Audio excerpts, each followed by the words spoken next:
আমরা আলোচনা করব বিএ ফোর্থ সেমিস্টারের বাংলা মেজরের সাজেশন নিয়ে। যদি তোমরা এই বিএ ফোর্থ সেমিস্টারের সাজেশনের সকল উত্তর পেতে চাও তাহলে অবশ্যই স্ক্রিনে দেওয়া যে হোয়াটসঅ্যাপ নাম্বার তার মাধ্যমে যোগাযোগ করে এই সাজেশনের পিডিএফ এবং পিডিএফের সকল প্রশ্নের উত্তর তোমরা কালেকশন করে নিতে পারো। আর সম্পূর্ণ সাজেশনটি দেখতে ভিডিও স্কিপ না করে সম্পূর্ণ ভিডিওটি দেখো। সাজেশনের প্রশ্ন আলোচনার সাথে সাথে বেশ কিছু গুরুত্বপূর্ণ আলোচনাও করা হবে যেগুলি ফাইনাল পরীক্ষার জন্য খুবই গুরুত্বপূর্ণ। তাহলে চলো সময় নষ্ট না করে আমরা সরাসরি চলে যাই স্ক্রিনের দিকে সেই গুরুত্বপূর্ণ সাজেশনের প্রশ্নগুলো কি আছে তা জানার জন্য। তাহলে দেখো, ফোর্থ সেমিস্টারের আমাদের যে তিনটে মেজর পেপার বাংলার, সেই তিনটে পেপারের মধ্যে মেজর ওয়ান যে পেপার, সেই মেজর ওয়ান পেপারের একক ওয়ান যেটা আছে, সেই একক ওয়ানের সিলেবাসের মধ্যে অন্তর্ভুক্ত কিছু গুরুত্বপূর্ণ সাজেশন আমি তৈরি করেছি। প্রথমে 1 নম্বর প্রশ্ন হচ্ছে, জন্মখণ্ডে শ্রীকৃষ্ণের রূপের যে বর্ণনা করা হয়েছে তা আলোচনা করো, মান 5। 2 নম্বর প্রশ্ন হচ্ছে, আইহনের মা কাকে রাধার জন্য নিযুক্ত করেন এবং তার চেহারার কি বর্ণনা পাওয়া যায়, পড়তে হবে, মান 5। 3 নম্বর প্রশ্ন পড়তে হবে, শ্রীকৃষ্ণ কীর্তন কাব্যের জন্মখণ্ডের বিষয়বস্তু আলোচনা করো, মান 10। এছাড়াও একক ওয়ানের জন্য রয়েছে 4 নম্বর প্রশ্ন, শ্রীকৃষ্ণ কীর্তন কাব্যে জন্মখণ্ডের পৌরাণিক প্রভাব আলোচনা করো, মান 5। এরপর চলে যাব আমরা একক 2 এর কি সাজেশন প্রশ্ন আছে সেই দিকে। মেজর পেপার 1 এর যে একক 2 সিলেবাস, সেই একক 2 সিলেবাস থেকে কিছু সাজেশনের প্রশ্ন আমাদের গুরুত্বপূর্ণ রয়েছে। 1 নম্বরে রয়েছে, বিরহের পর্যায়ের কবিতা বিদ্যাপতি শূন্যতার যে চিত্র রচনা করেছেন তার পরিচয় দাও, মান 5। 2 নম্বরে রয়েছে, চণ্ডীদাসের পূর্বরাগের পদে শ্যাম নাম শ্রবণে রাধার হৃদয়ের আকুলতা বিশ্লেষণ করো, মান 10।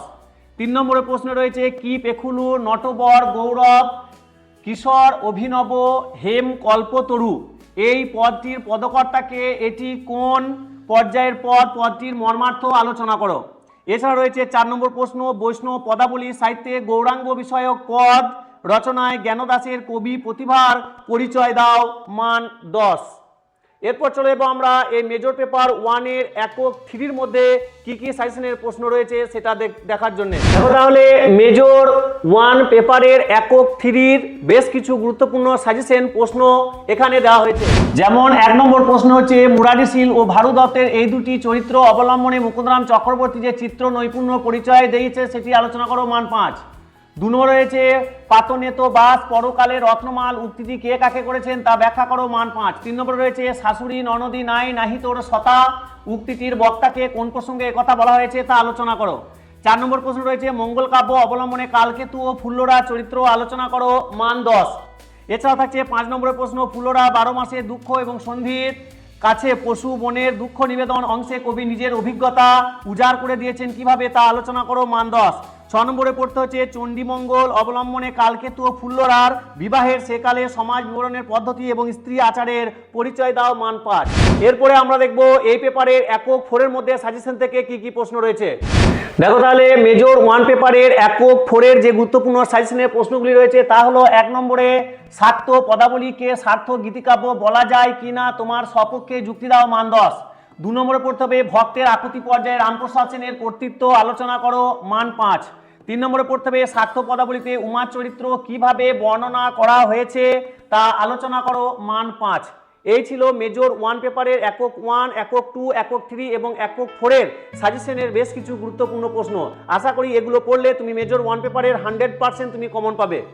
এরপর চলে যাব আমরা মেজর পেপার 2 এর সাজেশনের বেশ কিছু গুরুত্বপূর্ণ প্রশ্ন নিয়ে আলোচনা। দেখো তাহলে, আমরা চলে এসেছি fourth semester Bengali suggestion 2026 major paper 2, অর্থাৎ এখানে কোর্স কোড দেওয়া আছে এবং কোর্স টাইটেলটাও কি সেটাও এখানে লেখা আছে।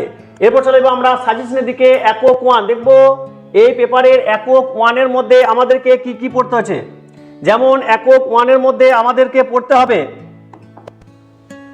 একক 1, এই যে একক 1 এর মধ্যে পড়তে হচ্ছে, নীলধ্বজের প্রতি জনা কবিতা অবলম্বনে জনার ক্ষোভ কিভাবে প্রকাশিত হয়েছে তা আলোচনা করো। ক্লাস 11এও কিন্তু তোমাদের এগুলো ছিল। 2 নম্বরে পড়তে হবে, নীলধ্বজের প্রতি জনা কবিতায় অর্জুনের কাপুরুষতা কি দৃষ্টান্ত তুলে ধরেছেন তা আলোচনা করো, মান 5। 3 নম্বরে পড়তে হবে নীলধ্বজের প্রতি জনা কাব্যাংশে নীলধ্বজের প্রতি জনার যে ক্ষোভ অভিমানের প্রকাশ ঘটেছে তা নিজের ভাষায় আলোচনা করো। আমার তরফ থেকে 100% এটা পরীক্ষায় আসবেই, ভালো করে নোট করে রাখবে। এরপর 4 নম্বরে পড়তে হবে নীলধ্বজের প্রতি জনা কবিতা অবলম্বনে জনার চরিত্র আলোচনা করো। এছাড়া পড়তে হচ্ছে দুষ্মন্তের প্রতি শকুন্তলা পত্রিকায় শকুন্তলার চরিত্রটি কি তার বীরাঙ্গনা কাব্য অবলম্বনে রচনা করো, মান 10। 6 নম্বরে পড়তে হবে এই মনে যে সুখ পাখি ছিল বাসা বাঁধি কোন ব্যাধ আসি বাঁধিল তাহারে উক্তিটির তাৎপর্য আলোচনা করো, মান 5। এছাড়াও একক 1-এর মধ্যে পড়তে হবে 7 নম্বর প্রশ্ন দশরথের প্রতি কেকই পত্রিকার বিশ্লেষণ করো, মান 10। এরপর চলে যাবো আমরা একক 2-তে। একক 2-তে দেখি আমাদের কি কি আছে। এই যে একক 2, একক 2 এর মধ্যে পড়তে হবে শারদামঙ্গল কাব্য। যাই হোক, 1 নম্বর শারদামঙ্গল কাব্যে বর্ণিত ত্রিবিধ বিরহ বলতে কি বোঝায়, এর স্বরূপ ব্যাখ্যা করো, মান 5। 2 নম্বরে পড়তে হবে কে কোথায় বিহারীলাল চক্রবর্তীকে ভোরের পাখি বলে সম্বোধন করেছেন বা শারদামঙ্গল অবলম্বনে তাকে ভোরের পাখি বলার সার্থকতা বিচার করো। এছাড়াও 3 নম্বরে প্রশ্ন পড়তে হবে শারদামঙ্গল কাব্যের নামকরণের মধ্যযুগীয় প্রভাব থাকলে কাব্যটি কিভাবে নবযুগের লক্ষণ সংক্রান্ত তা আলোচনা করো। 4 নম্বরে এখানে লাস্ট প্রশ্ন পড়তে হবে একক 2 এ শারদামঙ্গল কাব্যের প্রকৃতি নারী ও সৌন্দর্যের বর্ণনা দাও। এরপর চলে যাবো আমরা এই মেজর 2 এর একক 3-র মধ্যে সাজেশনে কি কি প্রশ্ন রয়েছে সেগুলো দেখার জন্য। আমরা চলে এসেছি একক 3। একক 3-র মধ্যে রয়েছে 1 নম্বর প্রশ্ন এসা কাব্যে গ্রন্থটির মূল সুর কি, এটি কোন ধরনের কাব্য তা আলোচনা করো। 2 নম্বরের প্রশ্ন এসা কাব্যে অক্ষয় কুমার বড়াল কিভাবে ব্যক্তিগত শোককে বিশ্বজনীন পদে রূপ দিয়েছেন তা আলোচনা করো। এটা হবে মান 5-এর জন্য আর এটা হবে মান 10-এর জন্য। এরপর চলে আসছি 3 নম্বর প্রশ্ন কবির মৃতা স্ত্রীর স্মৃতিচারণে এই কাব্যটি প্রেম ও বিরহের চিত্র কিভাবে ফুটে উঠেছে তা আলোচনা করো, মান 10। এটা তোমাদের 2026-এর জন্য ভিভিআই খুবই ইম্পর্টেন্ট প্রশ্ন। এরপর থাকছে 3 নম্বর প্রশ্ন কবির মৃতা স্মৃতিচারণে এই কাব্যে প্রেম ও বিরহের চিত্র, একই প্রশ্ন দুবার চলে এসছে। যাই হোক, 4 নম্বরে আসছে হে মরণ ধন্য তুমি কবিতাটি কে কিভাবে এই মনোভাব দেখিয়েছিলেন তা আলোচনা করো, মান 10। এছাড়া পড়তে হবে এসা কাব্যে কবিতাগুলিতে প্রকৃতির অনুসর্গ কিভাবে ব্যবহৃত হয়েছে তা আলোচনা করো, মান 5। এইটাও আমার তরফ থেকে ভিভিআই 2026-এর জন্য। এরপর চলে যাবো আমরা মেজর পেপার এই 2 এর একক 4-এর মধ্যে কি কি সাজেশনের প্রশ্ন রয়েছে। তাহলে দেখো একক 4-এর মধ্যে 1 নম্বর প্রশ্ন রয়েছে কবি কবিতায় সভা পট ও পটুয়া লেখক কিভাবে বর্ণিত হয়েছে তা আলোচনা করো, মান 10। 2 নম্বর হত বিরহের হিয়া ওর মাঝে মিশিয়া এখানে কবি কি বোঝাতে চেয়েছেন তা আলোচনা করো, অথবা বর্ষা সঙ্গীত কবিতা বিষয়বস্তু আলোচনা করো। এটাও কিন্তু আমার তরফ থেকে ভিভিআই পরীক্ষা আসার সম্ভাবনা সব থেকে বেশি তোমাদের 2026-এর জন্য। এরপর চলে আসছে 3 নম্বর প্রশ্ন নবীনচন্দ্র সেনের মধুসূদন কবিতায় মাইকেল মধুসূদন দত্তের যে করুণার পরিণতি ফুটে উঠেছে তা আলোচনা করো। এটাও কিন্তু ভিভিআই কবিতা থেকে দুটো এই প্রশ্ন ভিভিআই তোমাদের 2026-এর জন্য। এরপর চলে আসছি 4 নম্বর প্রশ্ন ব্যাকুলতা কবিতায় ভাববস্তু বর্ণনা করো, মান 5। 5 নম্বরের প্রশ্ন যে তবিও ভরিল না চিত্ত ঘুরিয়া ঘুরিয়া কত তীর্থ হেরিলাম উচ্চ তীরে উক্তিটি তাৎপর্য আলোচনা করো, মান 5। এই ছিল একক 1, একক 2, একক 3 এবং একক 4-এর গুরুত্বপূর্ণ কিছু সাজেশন প্রশ্ন। এরপর চলে যাবো আমাদের মেজর 3 পেপারে। দেখো স্ক্রিনে আমরা দেখতেই পাচ্ছি 4th semester Bengali suggestion 2026 major paper 3। এখানে কোর্স কোড দেওয়া আছে এবং কোর্স টাইটেল দেওয়া আছে।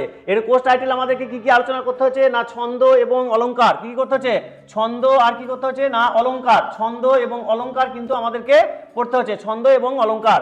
এই ছন্দ এবং অলংকার হচ্ছে আমাদের মেজর যে 3 পেপার সেই 3 পেপারের সিলেবাস। আর এই সিলেবাসটায় যাদের মাইনর পড়বে তাদের কিন্তু সেম সিলেবাস, অর্থাৎ সাজেশন কিন্তু একটাই। তাহলে আমরা দেখে নেব এই মেজর 3 পেপারের মধ্যে কি কি গুরুত্বপূর্ণ প্রশ্ন 2026 সালের জন্য আমাদেরকে পড়তে হচ্ছে। 1 নম্বর প্রশ্নটাই খুবই গুরুত্বপূর্ণ, ছেদ ও জ্যোতি কাকে বলে তাদের সংক্ষিপ্ত পরিচয় দাও। 2 নম্বর পড়তে হবে শাসাঘাত বলতে কি বোঝায়, বাংলা ছন্দে শাসাঘাতের প্রভাব লিখো। 3 নম্বর হচ্ছে স্তবক বলতে কি বোঝায়, দৃষ্টান্ত সহ স্তবক সম্পর্কে আলোচনা করো। 4 নম্বরে পড়তে হবে সবৃত্ত ছন্দ ও মাত্রাবৃত্ত ছন্দের বৈশিষ্ট্য আলোচনা করো।